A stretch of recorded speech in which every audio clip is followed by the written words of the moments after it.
Bom dia, boa tarde, boa noite, seja bem-vindo ao nosso canal Amigo Policial. Estamos aqui na playlist Policiais aos Pés da Cruz. Se inscreva no canal, compartilhe o vídeo, já deixe seu joinha, tá bom? Apocalipse capítulo 3, vamos lá. E ao anjo da igreja que está em Sardes escreve: Isto diz o que tem os 7 Espíritos de Deus e as 7 estrelas. Conheça as tuas obras, que tens o nome de que vives e estás morto. Versículo 2. Ser vigilante e confirma os restantes que estavam para morrer, porque não achei as tuas obras perfeitas diante de Deus. Versículo 3. Lembra-te, pois, do que tens recebido e ouvido, e guarda-o, e arrepende-te. E, se não vigiares, virei sobre ti como um ladrão, e não saberás a que horas sobre ti virei. Versículo 4. Mas também tens em Sardes algumas poucas pessoas que não contaminaram suas vestes, e comigo andarão de branco, portanto, porquanto são dignas disso. Versículo 5. Se vencer, será vestido de vestes brancas, e de maneira nenhuma riscarei o seu nome do livro da vida, e confessarei o seu nome diante de meu Pai e diante dos seus anjos. Quem tem ouvidos, ouça o que o Espírito diz às igrejas. Versículo 6, 7. E ao anjo da igreja que está em Filadélfia escreve: Isso diz o que é santo, o que é verdadeiro, que tem a chave de Davi, o que abre e ninguém fecha, e fecha e ninguém abre. Versículo 8, conheça as tuas obras. Eis que diante de ti pus uma porta aberta e ninguém a pode fechar. Tendo pouca força, guardaste a minha palavra e não negaste o meu nome. Versículo 9. Eis que eu farei aos da sinagoga de Satanás, aos que se dizem judeus e não são, mas mentem, eis que eu farei que venham e adorem prostrado aos teus pés e saibam que eu te amo. Como guardaste as palavras da minha paciência, também eu te guardarei da hora da tentação que há de vir sobre todo o mundo para tentar os que habitam na terra. Eis que venho sem demora, guardo o que tens, para que ninguém tome a tua coroa. Versículo 12.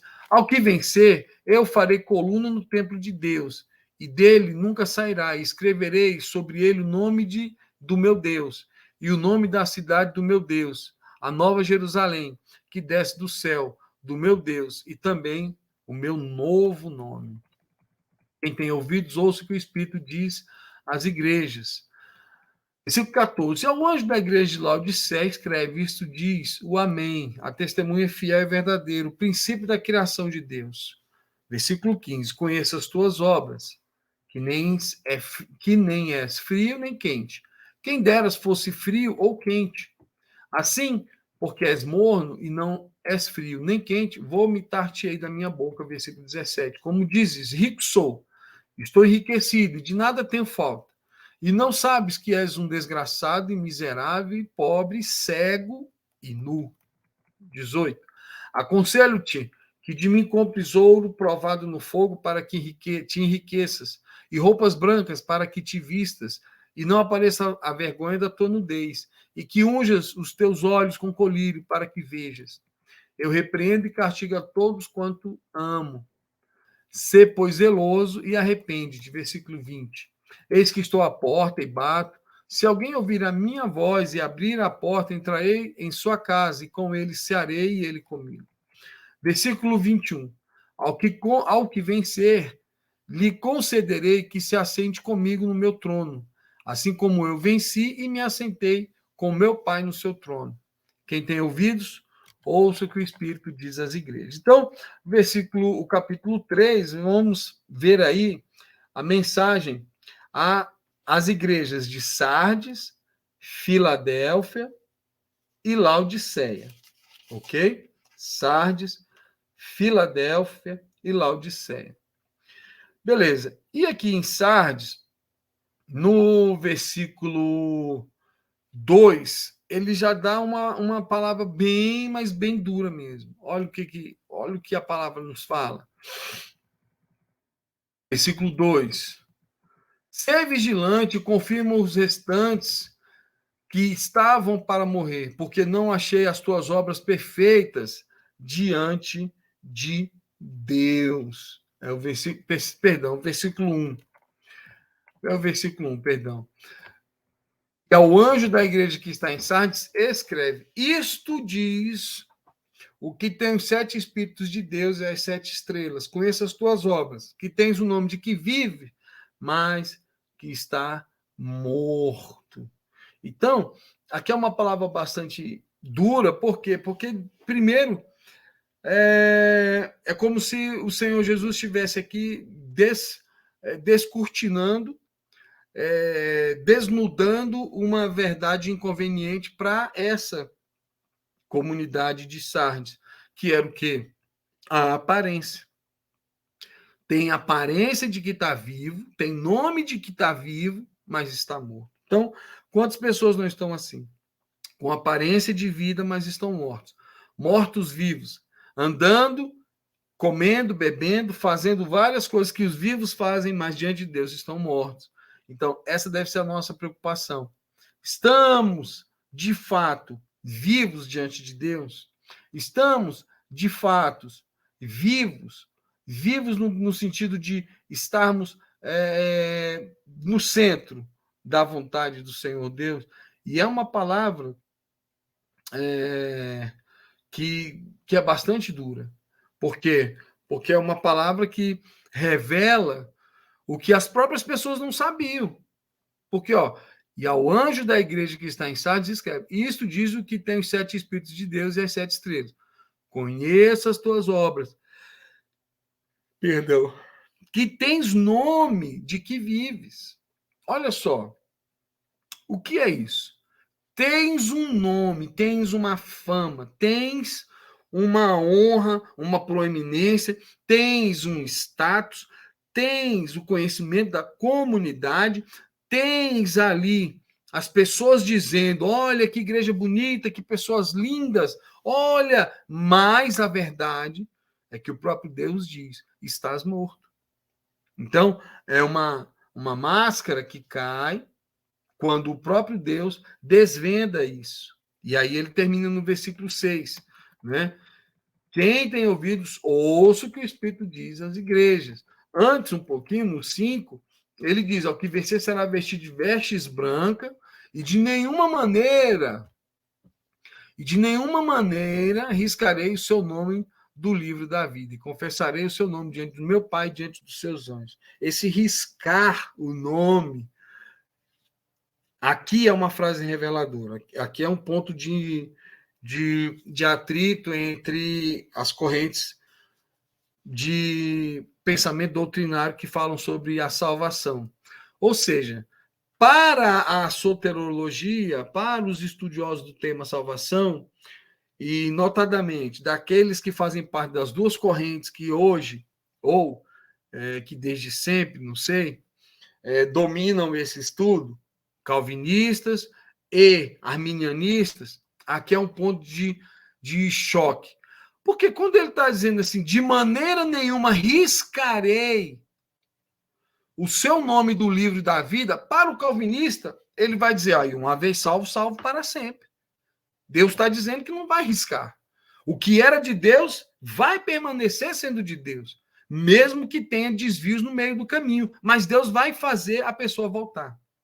Mas já para o arminiano, ele vai ter a seguinte visão: peraí, ao que vencer, e quem não vencer? Já está arriscado do livro. Ou seja, então o nome dele esteve no livro e saiu do livro. Então, esse é o ponto de choque que atrapalha a comunhão entre arminianos e calvinistas. Atrapalha a comunhão no sentido da guerrilha linguística apenas. Por quê? Porque essas duas correntes de pensamento de salvação, pensamento de soterologia, de estudo da salvação, vão entrar em choque aqui. Porque não vão acreditar. Uma não vai dar crédito à outra no que diz respeito a isso. Por quê? Porque se o calvinista acredita que o nome que foi colocado no livro jamais será arriscado, e isso para ele é uma verdade, justamente esse versículo fundamenta a fé arminiana, que diz, não, é justamente o contrário. Se ele está dizendo, olha, o vencedor, o que vencer? Ele está falando, não está falando do perdedor, do que não quis ir para o céu, do que desobedeceu. Ele está falando do vencedor. Quem é o vencedor? Não sei. Pode ser eu, pode ser você, pode ser qualquer um. É o vencedor. Quando nós vamos saber disso? Lá na eternidade. E aí o texto está dizendo: o vencedor, o que vencer, esse será vestido de vestes brancas. De maneira nenhuma riscarei o seu nome do livro da vida, porque ele é vencedor. E ainda mais, o confessarei o seu nome diante do meu Pai que está nos céus. Olha aí o problema. Para o arminiano, Deus foi exatamente claro, ótimo. Deus falou do vencedor e do que não venceu. Porque para o arminiano, o livre-arbítrio é uma opção. Você tem o direito de não querer ir para o céu. Já o calvinista entende que não existe livre-arbítrio. Porque Deus criou uns para ir para o céu e criou outros para ir para o inferno. E a pessoa não teve escolha. Ela já foi criada para ir para o céu ou já foi criada para ir para o inferno. Para mim, eu que sou arminiano, né, eu prefiro os estudos de Armínio, para mim isso é uma loucura. Acreditar que Deus te criou para ir para o inferno. Espera aí. E então o sacrifício de Cristo foi em vão. Sempre foi em vão para você. Não houve sacrifício de Cristo para você. Por quê? Porque você já foi criado para ir para o inferno. Então isso invalida esse pensamento de que Deus escolheu uns para ir para o céu e outros para ir para o inferno, e invalida o sacrifício de Cristo lá na cruz. Esse é o pensamento do arminiano. O arminiano não vai conseguir entender isso. Por quê? Porque então Cristo morreu em vão? Por você foi em vão, porque você já estava predestinado para ir para o inferno. Entende? A discussão é muito profunda. Já o pensamento arminiano vai dizer: não, o sacrifício valeu para todos. Todos os que escolheram ir para o céu e todos os que escolheram ir para o inferno. Para os que escolheram ir para o céu, o sacrifício foi eficaz. E para os que escolheram desobedecer a Deus e ir para o inferno, o sacrifício também foi eficaz, porque eles é que escolheram. Então, Deus Todo-Poderoso iria nos obrigar a amá-lo? O Deus Todo-Poderoso iria nos obrigar a amá-lo, a adorá-lo, a honrá-lo? Porque isso seria, então, dizer que Deus ele não nos ama completamente, porque ele nos obriga a algo, à medida que nós não temos escolha. É por isso que o pensamento calvinista e arminiano nunca vai entrar em acordo aqui na Terra. Por quê? Por conta desses pontos de inflexão. Se o livre-arbítrio não existe, logo Deus não é completamente aquele Deus maravilhoso, bondoso, amoroso que nós pensávamos que ele era, porque ele não nos deu o direito de escolha. E aí, quando você pega o versículo lá, o capítulo 2, quando nós lemos o versículo. O capítulo 2, quando nós lemos o Senhor falando: eis que estou à porta e bato. Se alguém abrir a porta e ouvir a minha voz, se alguém ouvir a minha voz e abrir a porta. Ou seja, está dizendo que a pessoa teve uma escolha. Olha, alguém bateu, toque, toque, toque, alguém bateu. Eu posso escolher abrir a porta ou eu posso escolher fingir que não estou aqui. Eu posso abrir meu coração para Deus, eu posso dizer, não, não quero Deus, eu prefiro ser um ateísta, eu prefiro ser alguém separado de Deus, com a minha própria convicção. Apesar da sua decisão, tudo já está decidido por Deus, pela misericórdia dele, o amor dele, o sangue do Cordeiro que foi derramado na cruz. Então, você está vendo? São os pontos de inflexão que você precisa conhecer. Vamos lá para a igreja de Filadélfia. Né? Na igreja de Filadélfia, ele vai dizer o seguinte, versículo 7. Né? E ao anjo da igreja que está em Filadélfia, escreve: isso diz o que é santo e verdadeiro, que tens a chave de Davi, o que abre ninguém fecha, o que fecha ninguém abre. Ele diz aqui, ó, conheço as tuas obras, e eis que diante de ti pus uma porta que ninguém pode fechar, tendo pouca força, guardaste as minhas palavras, e não negaste o meu nome. E aí ele vai... É uma palavra, né? É uma palavra mais de conforto. No versículo 10 ele vai dizer: como guardaste a palavra da minha paciência, também eu te guardarei na hora da tentação, que há de vir sobre todo mundo para tentar os que habitam na terra. E eis que venho sem demora, guardo o que tens para ninguém tome a tua coroa. Ao que vencer, farei coluna no templo de Deus. Quem tem ouvido para ouvir, ouça o que o Espírito diz às igrejas, versículo 13. Então, mais uma palavra de conforto para a igreja de Filadélfia. ok? E Laodiceia agora. Vamos lá, a igreja de Laodiceia, versículo 3. Ao anjo que está em Laodiceia escreve: isto diz o Amém, a testemunha fiel e verdadeiro princípio da criação de Deus. Conheço as tuas obras, que não é frio nem quente, quem dera fosse frio ou quente. Assim porque és morno e nem frio, vomitar-te-ei da minha boca. Assim porque és morno e não és frio nem quente, vomitar-te-ei da minha boca. Então, aqui para Laodiceia, nós temos aqui uma repreensão para que não sejamos mornos. Ou é quente, ou é frio. Ou você está 100% entregue, louvando, glorificando, ou você está frio, mas não pode ser morno.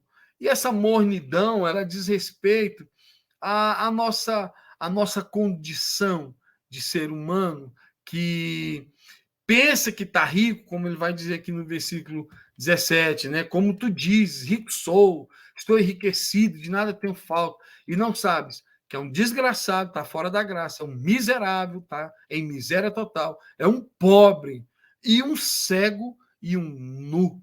E então, o Senhor desvenda agora as certezas dessas. Você está vendo que está se desvendando? Uma igreja que acreditava estar viva estava, na verdade, morta. Uma igreja que acreditava estar rica estava, na verdade, desgraçada, miserável, estava pobre, estava cega e estava nua. As vestes brancas são os nossos atos de santidade, de acordo com o que nós vamos aprender mais adiante. Então, essa riqueza é quando a gente compra de Deus. Olha aqui, ó. Aconselho-te que de mim compre ouro provado no fogo, para que te enriqueças, roupa branca, para que te vista e não apareça a vergonha da tua nudez, e que unja os teus olhos com colírio para que veja. Então, nós estamos miseravelmente longe de Deus, nós estamos cegos, nós estamos nus, ou nós estamos perto de Deus. Então, Senhor Deus te abençoe, que a graça e a misericórdia do Altíssimo te alcance. Compartilhe o vídeo, se inscreve no canal. Até o próximo vídeo, pessoal. Valeu.